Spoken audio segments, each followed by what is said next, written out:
Our guest practitioner for this interview recording is Doc Lamberjack. And Doc is a community pharmacist that works for a company called Kroger. And Kroger is a fairly large chain of pharmacies located in grocery stores in this part of the country. Doc is actually my family's pharmacist, and they do a wonderful job.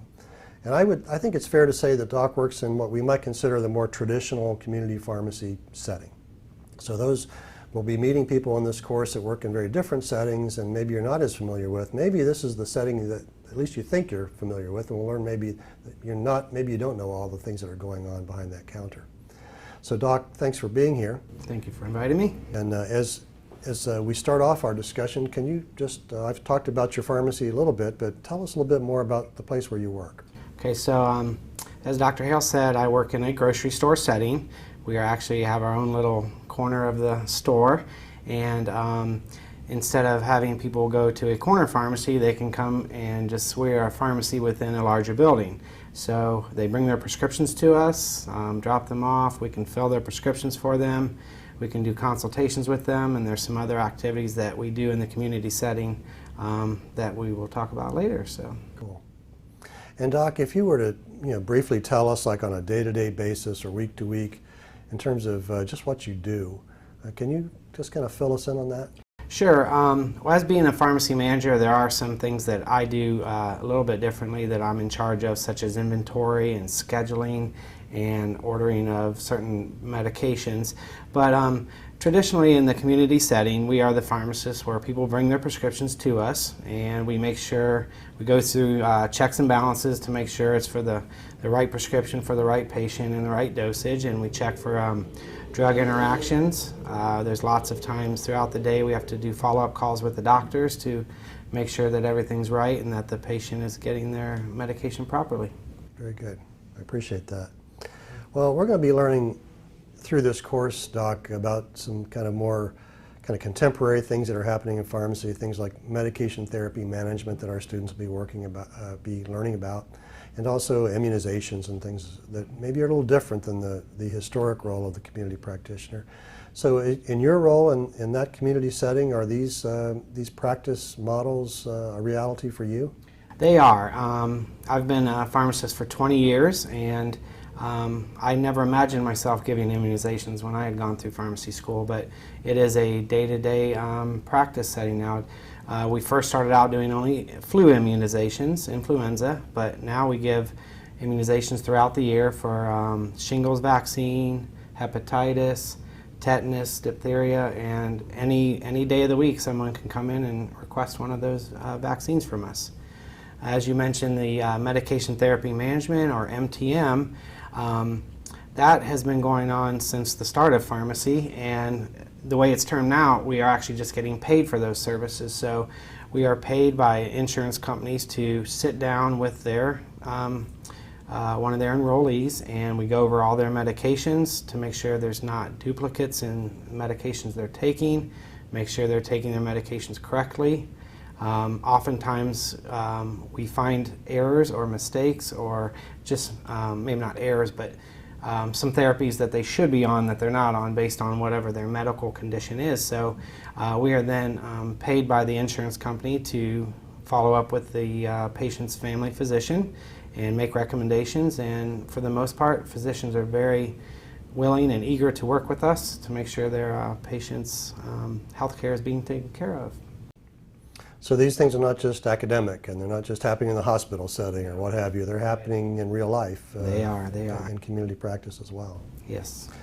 So you mentioned, Doc, that you've been in this practice for 20 years, and you've seen things change over that period of time.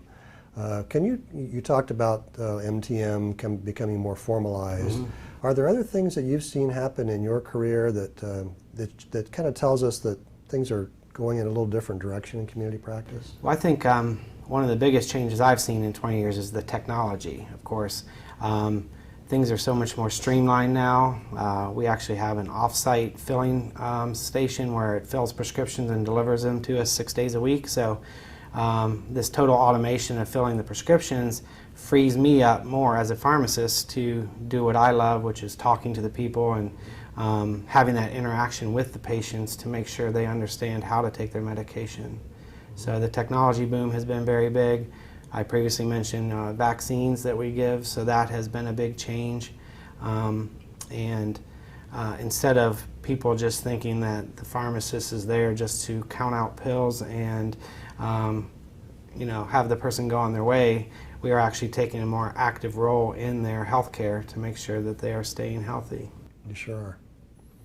And that leads to another question I have. So as you think about things in the United States such as shortage of primary care providers and the need for people to get easier access to primary care, I mean, do you see a role for what you're doing at your pharmacy in terms of helping people and with their primary care needs? I do think that the community pharmacist plays an important role in that because even though we do not have the authority to prescribe, the patients probably see their pharmacists anywhere from 2 to 3 times a month or maybe even more, and they might not see their primary care doctor maybe every 3 months, 6 months, or maybe once a year. So we are probably the most accessible of the healthcare professionals, and throughout the day we're constantly asked questions on person's conditions, on what they should take for it, and by asking them some follow-up questions or looking at their patient profile to see what medications they're on, we can commonly make recommendations to them, something they may be able to treat with over-the-counter, or to have them go to their family care doctor or one of the nurse practitioners that are in that practice as well. So pharmacists have kind of always done that, really, haven't they? And, yes. Maybe we'll see that become a little bit more systematic as we move ahead. Correct. Another question comes to me, Doc. So companies like yours have started opening up clinics within the pharmacy, and they call them different things. Mm-hmm.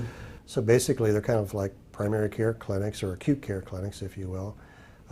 Any thoughts about how your pharmacy or pharmacies like yours interact with that notion in terms of having a practice site there and a clinic as well as the pharmacy?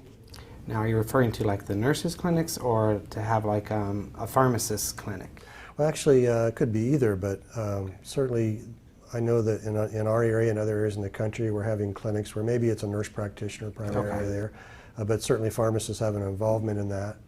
But it's kind of a new model in terms of how we're delivering health care. Does that impact you?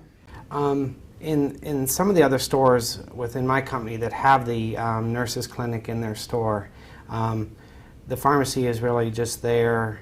They're not doing a whole lot of interaction besides working with those nurse practitioners to get the medication to the patients. They do provide some of the vaccines for the nurse practitioners to administer.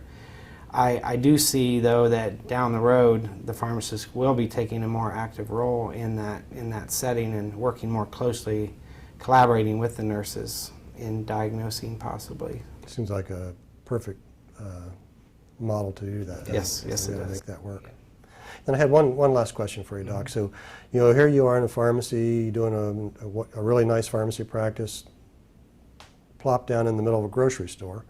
Do you see opportunities for how we interact with patients in that setting in terms of the kinds of foods they're buying and the decisions they're making beyond just the pharmacy? Well, it does present a good opportunity for me at times because oftentimes if people just have a handful of things, they'll ask me to ring their groceries up or their over-the-counter medications up, and more often than one would think, I could see them buying some over-the-counter items that directly interact with the prescription they're picking up. So as far as recommendations for the foods and things that they are purchasing, we often get questions based on that, especially our diabetic patients, based on sugar contents in foods. Mm-hmm. There are some community pharmacies that have a dietitian on staff as well that they actually perform store walks where the patients can come in as an appointment and walk the store with the dietitian, and that collaboration with the pharmacist is it's been really good. Take advantage of where you are. Yes, exactly. So Doc, thanks for being with us. It's been good for our students to learn what really happens in a community pharmacy. They think they maybe know, but there's more to it than they really do know. So we appreciate you being with us. Thanks for helping my family and all of your patients too. Thank you for inviting me. We appreciate it. Mm-hmm.